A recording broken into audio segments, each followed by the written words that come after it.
Hi, I'm Jennifer Parker, and this is a story about how appearances can be deceiving, especially when it comes to wealth and family. For 10 years, I lived a simple life while secretly building my real estate empire. But my brother and his wife, they preferred a different approach. Growing up, my brother Tom and I couldn't have been more different. He chased status symbols, expensive cars, designer clothes, luxury vacations. I preferred investing my money, living below my means, and planning for the future. Our parents never took sides, but they worry about both of us for different reasons. "Jen, you need to enjoy life more," Mom would say, watching me clip coupons despite my six-figure income. "You're too young to live like a retired person." Meanwhile, Tom married Sarah, who perfectly matched his love for luxury.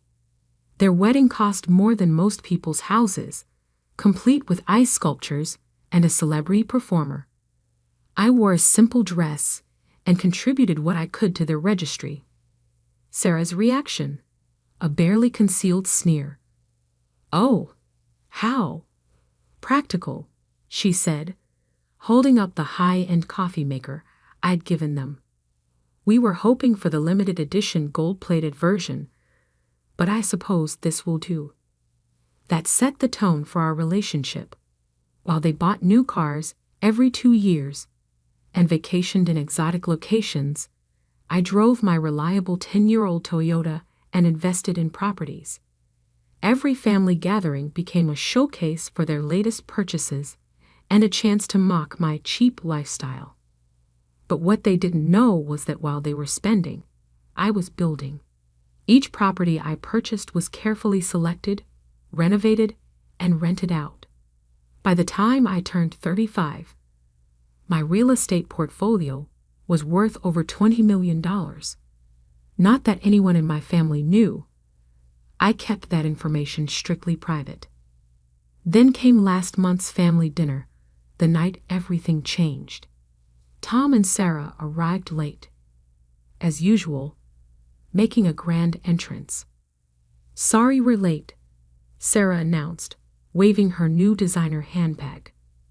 "We were signing papers for our dream home. You know, that gorgeous Victorian mansion on Maple Avenue." I nearly choked on my water.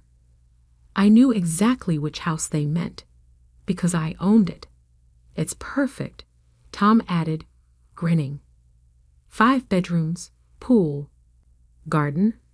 Of course, we had to outbid several others.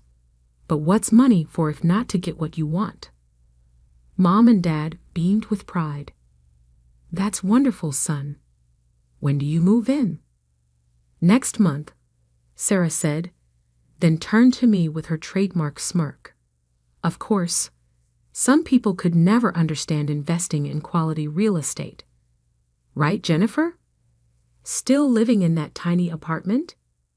I stayed quiet, thinking about the property management company that had handled the bidding process, under strict confidentiality, of course. Tom and Sarah had no idea they'd been negotiating with my company. "You know, Jennifer," Sarah continued, warming to her favorite topic, my supposed failings, "you really should start thinking about your future. Live like a poor person, die like one." The table fell uncomfortably silent. Even my parents looked embarrassed by her comment. "I mean," she pressed on, "look at you. Discount store clothes, that ancient car, that tiny apartment. Don't you want more from life? Tom and I believe in living our best life now. That's why we deserve this beautiful house." I smiled slightly, reaching for my purse. About that house. But before I could continue, Sarah interrupted again. "Oh, don't worry, you can visit sometimes, if you wipe your feet carefully. We're installing Italian marble floors, you know." That's when I decided it was time. I pulled out a folder containing the property deed, rental agreement, and my company's documentation. "Actually," I said quietly, "we should probably discuss your rental terms." The next few moments would change everything, but none of them saw it coming. The dining room fell silent as I placed the documents on the table. Sarah's perfectly glossed lips froze mid-sentence as she stared at the property deed bearing my company's name. I don't understand, Tom stuttered, grabbing the papers. This has to be a mistake. We dealt with Wellington Real Estate Group. Yes, you did, I replied calmly, pulling out my business card. Wellington Real Estate Group, President and CEO Jennifer Parker. I started the company 8 years ago. That tiny apartment you love to mock. It's one of 60 properties I own in the city. Sarah's face had turned an interesting shade of pale, her designer lipstick now a stark contrast against her bloodless lips. But that's impossible. You're poor. You shop at discount stores. I couldn't help but laugh softly. Being wealthy doesn't mean you have to waste money, Sarah. While you and Tom were buying new luxury cars every 2 years, I was buying apartment buildings. While you were shopping for designer bags, I was acquiring commercial properties. Dad was staring at the documents, his reading glasses perched on his nose. 20 million in assets? He whispered. Ginny, why didn't you ever tell us? Because, I said gently, I wanted to succeed quietly. No showing off, no bragging, just smart investments and hard work. The same qualities you and Mom taught us, Dad. I just applied them differently than Tom did. Mom had tears in her eyes, but whether from pride or shock, I couldn't tell. Tom was frantically scrolling through his phone, presumably looking up Wellington Real Estate Group. His face grew increasingly pale as he found article after article about the company's success and its mysterious CEO who rarely made public appearances. The rental agreement, he said finally, his voice hoarse. We signed a rental agreement, not a purchase contract. Correct, I confirmed. The house isn't for sale. It's a luxury rental property, as clearly stated in the paperwork you signed. Did you not read it carefully? Sarah jumped up, her chair screeching against the floor. This is a trick. You're trying to ruin our moment. We put down a deposit. Yes, first month's rent and security deposit, I corrected. Standard rental terms. The check cleared this morning, by the way. Thank you for paying on time. The silence that followed was deafening. Mom was the first to break it with an unexpected laugh. All those times you teased her about being cheap, she said to Sarah, my daughter was building an empire. Maybe she should have bought a few designer bags to make it more obvious. Sarah collapsed back into her chair, her perfect posture finally breaking. But what about all our plans? The renovations, the marble floors. Any renovations would need to be approved by the property owner, I said, gesturing to myself, as stated in Section 8 of your lease agreement, but I'd be happy to discuss some reasonable improvements. Tom hadn't spoken for several minutes, still staring at the documents. All these years, he said finally, you let us mock you, call you cheap, look down on you. Why? I took a sip of water, considering my answer carefully.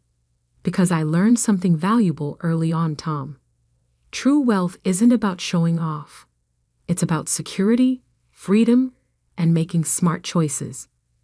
You and Sarah were so busy trying to look rich that you never took the time to actually build wealth.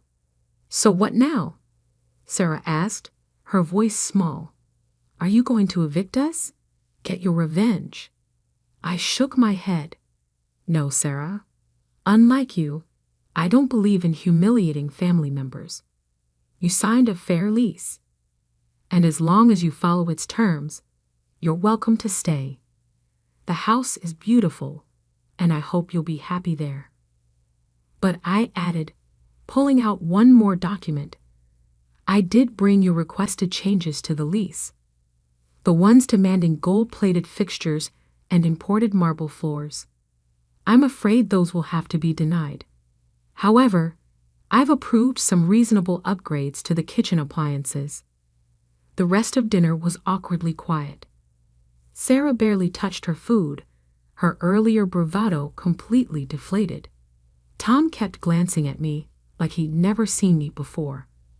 As they were leaving, Sarah paused at the door. I'm sorry, Jennifer. For everything I said. You're not who I thought you were. No, I agreed. I'm not. But maybe that's a lesson worth learning. Success doesn't always wear designer labels. Over the next few months, things changed dramatically. Tom and Sarah moved into the house, but with a new humility. They started taking financial management classes. Sarah even asked me to teach her about investing, though she still can't quite understand why I shop at discount stores. Mom and Dad, they couldn't be prouder, though Dad still shakes his head sometimes and mutters, 20 million, my quiet little girl. These days, when I visit Tom and Sarah's house, my house, technically, there's no more talk about gold-plated fixtures or Italian marble. Instead, Sarah proudly shows me the money she's saving by cooking at home, and Tom consults me before making major purchases. Last week, I received an invitation to speak at a women's business conference. The topic? Stealth wealth. Building success without showing off.